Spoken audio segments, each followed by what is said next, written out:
Senate President Alan Cayetano and Interior Secretary John Vic Remulla clash over the execution of an arrest warrant for Senator Jinggoy Estrada at the Senate. Senator Jinggoy Estrada surrenders over plunder and graft charges Monday, June 1 and is locked up in Payatas jail on the same day.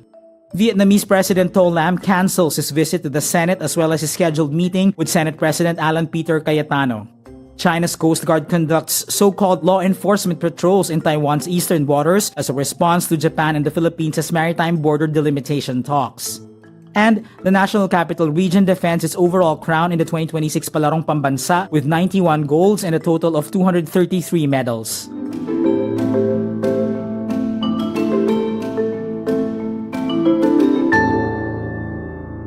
Senate President Alan Cayetano and Interior Secretary John Vic Remulla clash over the execution of an arrest warrant for Senator Jinggoy Estrada at the Senate Monday, June 1. Before Estrada surrendered to the PNP CIDG in the Senate, Cayetano insists no one should be arrested inside Senate premises. He cites the separation between the executive and legislative branches of the government. But Remulla says that privilege was lost when Senator Bato de la Rosa escaped while under Senate protection. Ang sabi ko sa kanya, "Sir, I'm sorry, you lost that privilege when Bato escaped." Okay, next. So ano ibig sabihin? Wala na. So, yes. You honor yung ganong separation? We will inform them, we will give them the courtesy, but if there's an arrest to be made, we will make the arrest. Only members of the Senate minority are present at the session hall for the plenary session Monday.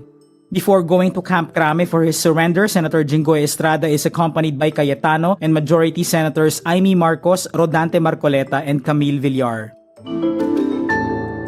Senator Jinggoy Estrada is detained at the New Quezon City Jail in Payatas past 8 p.m. Monday, June 1. He earlier surrendered to Philippine National Police Criminal Investigation and Detection Group personnel at the Senate for plunder and graft cases linked to the flood control scandal. I will not seek Senate custody. Hindi ko gagamitin ang Senado bilang panangga laban sa mga aligasyon sa akin. Nakahanda akong ipagtanggol ang aking sarili sa hukuman at hindi ako magtatago sa likod ng institusyong ito upang umiwas sa proseso. During a press conference before he went to Camp Crame, Estrada also says he instructed the Senate Secretary to put his salary on hold. From Crame, Estrada is booked at the Sandigan Bayan and is then brought to Payatas for detention. Estrada faces a plunder charge and 2 counts of graft over his alleged involvement in flood control corruption. The Sandigan Bayan 2nd Division issued a warrant of arrest for his graft case last May 29 and he secured temporary liberty by posting a 90,000 peso bail. Vietnam cancels the scheduled visit of Vietnamese President To Lam to the Senate and his meeting with Senate President Alan Cayetano on Monday, June 1. The Senate's Office of Internal Relations and Protocol says the Vietnamese government canceled the Senate events. The Monday plenary session was moved to 5 p.m. from the usual 3 p.m. schedule in anticipation of Lam's visit. No official reason was provided, but the supposed visit coincided with the arrival of PNP CIDG personnel who served the arrest warrant for Senator Jinggoy Estrada.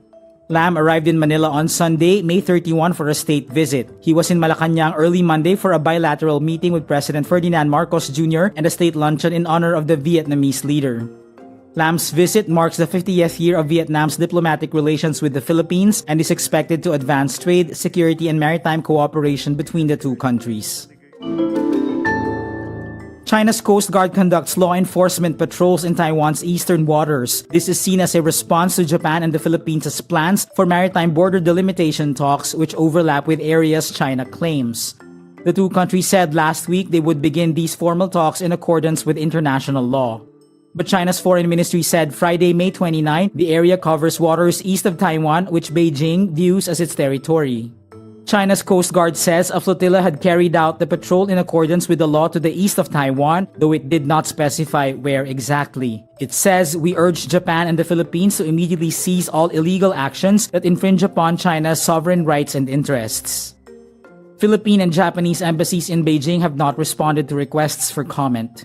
Meantime, Taiwan's foreign ministry denounces China's comments. It says China has no right to interfere in Taiwan's territorial sovereignty and sovereign rights over its relevant maritime areas. The National Capital Region defends its overall crown in the 2026 Palarong Pambansa. It secures its 19th overall championship after collecting 91 gold, 71 silver, and 71 bronze medals for a total of 233 at the close of competitions on May 30. NCR swimmer Patricia May Santor emerged as the most bemedaled athlete of this year's Palaro, winning 7 gold medals in the secondary girls' division. Calabarzon finishes second overall for the third consecutive year with 55 golds, 50 silvers, and 60 bronzes. Calabarzon also claimed the secondary boys basketball crown for the first time since 2016, dethroning Davao Region in the final. The Palaro will return to Metro Manila for the first time since the 2023 Marikina City edition, as Quezon City hosts the 2027 Games. And that's today's wrap. I'm JC Gotinga. Thank you for watching. Click the link below for the full story. For more updates, download the wRap.